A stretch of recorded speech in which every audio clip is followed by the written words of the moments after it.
காலை வணக்கம். இந்த நாள் உங்கள் அனைவருக்கும் இனிய நாளாகவே அமைய வாழ்த்துக்கள்.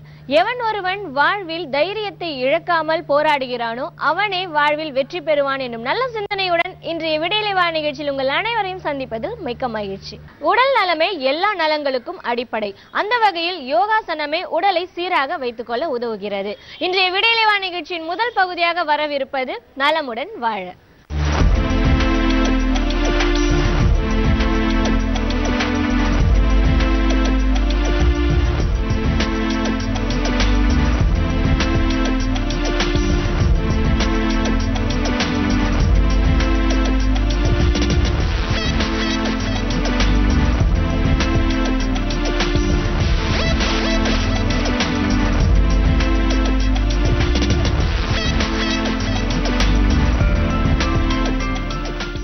என் அருமை உலகத் தமிழ் மக்களே, தாய்மார்களே, பெரியோர்களே, சிறார்களே, உங்கள் அனைவருக்கும் என் இனிய காலை வணக்கம்.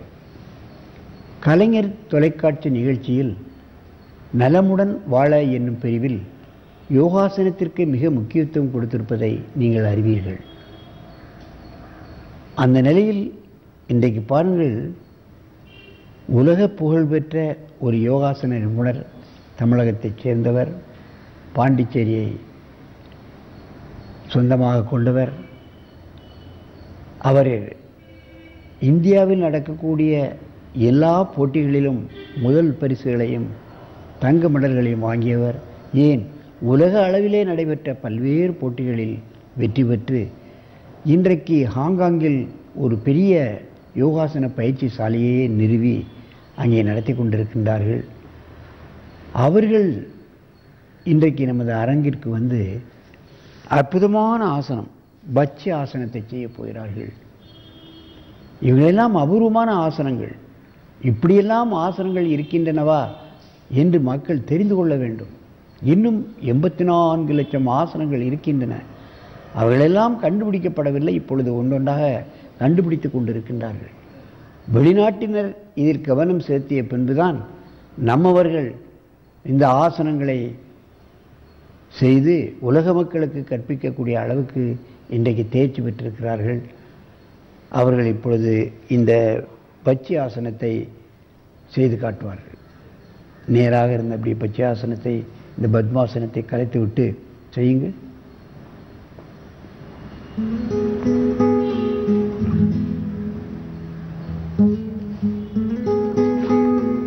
பறவை போன்று இருக்கின்ற காரணத்தினால் இதை பறவை ஆசனம் என்றே நாம் சொல்லலாம். முதுகெலும்பு சரியாக வளையாமல் இந்த ஆசனத்தை செய்யவே முடியாது. பாருங்கள்,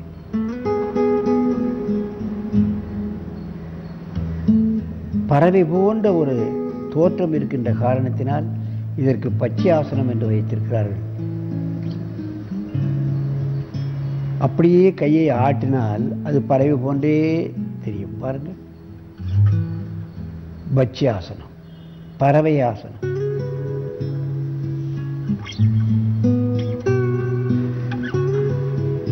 மெதுவாக இந்த ஆசனத்தை கலையுங்கள்.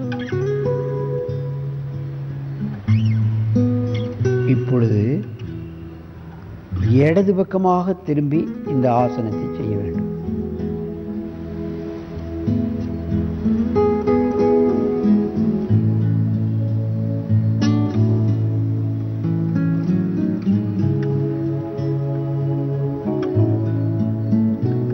முதுகெலும்பு நன்றாக வளைக்கப்படுகிறது.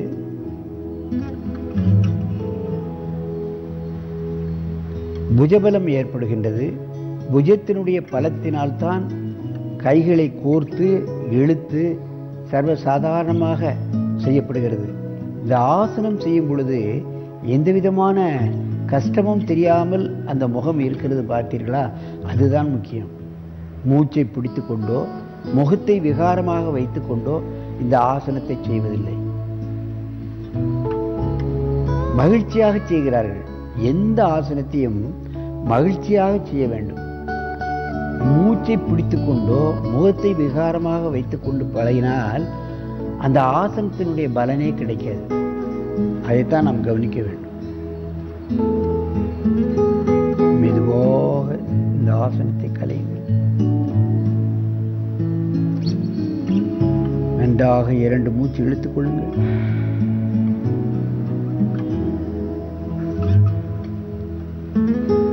என்பக்கமாக திரும்பி இந்த ஆசனத்தை செய்யுங்கள். அப்படியே திரும்பி கால்கள் எப்படி வளைக்கப்பட்டிருக்கிறது என்பதையெல்லாம் பார்க்கலாம். பாருங்கள். முதலில் உடலை நன்றாக மேலே தூக்கி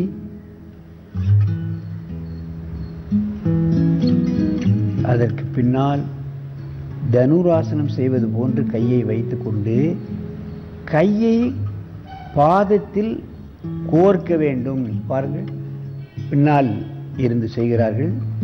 அந்த கை பாதத்தில் கோர்த்தால்தான் இந்த ஆசனத்தை செய்ய முடியும். பாருங்கள், கையை ஆட்டும் பொழுது பாதத்திலிருந்து நழுவ விடாமல் இந்த ஆசனத்தை செய்கிறார்கள். பச்சி ஆசனம், பறவை ஆசனம்.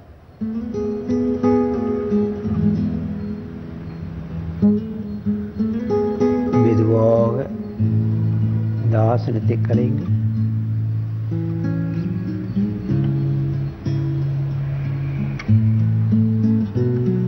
அப்படியே வலது பக்கமாக திரும்புங்கள். அந்த பக்கமாக திரும்பி செய்யுங்கள்.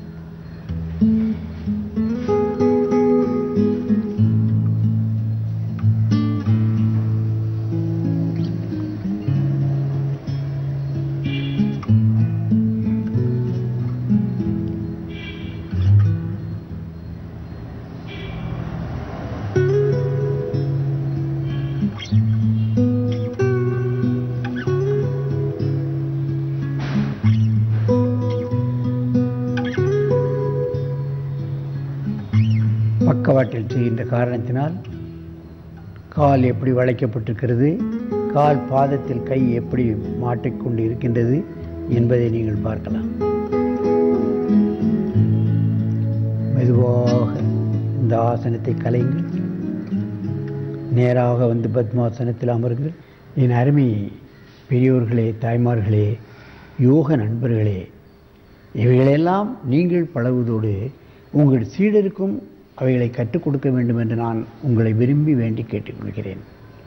இவைகளெல்லாம் அற்புதமான ஆசனங்கள். எங்கே எங்கே இந்த 84 லட்சம் ஆசனங்கள் இருக்கின்றன என்று தேடி பிடித்து இவர்கள் ஆசனங்களை பழகுகிறார்கள்.